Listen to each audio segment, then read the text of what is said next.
Kürt alfabesi fonetik bir alfabe olup 31 harf ve bir diftongdan oluşmakta ve yazıldığı gibi okunmaktadır. Bu harflerden 8'i sesli, 23'ü sessizdir. Sesli harfler A, E, E, I, I, O, Ü, U. Sesli harfler B, C, Ç, D, F, G, H, J, K, L, M, N, P, Q, R, S, Ş, T, V, W, H, Y, Z.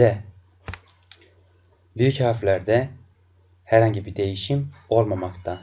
Sadece şu I diye okuduğumuz İngilizce'deki gibi I şeklinde yazılmakta. I ise şapkalı olan I yani I ise direkt şapkalı olarak büyük şekilde yazılmaktadır.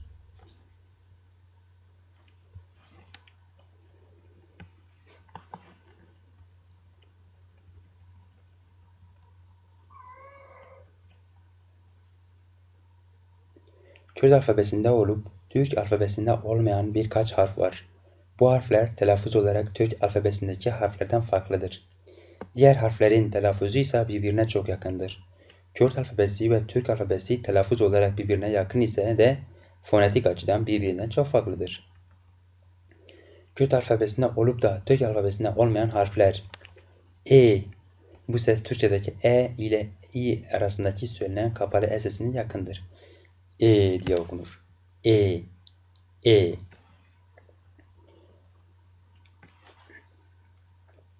Bu ise I, I, I.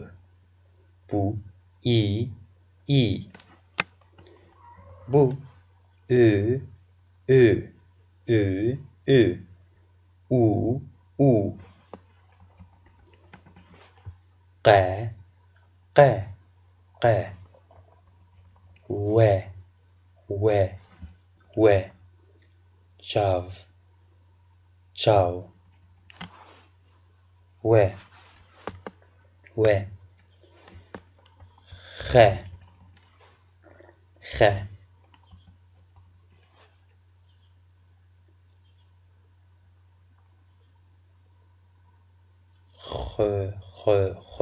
X. X sınırı daha gırtlaktan çıkmaktadır. X.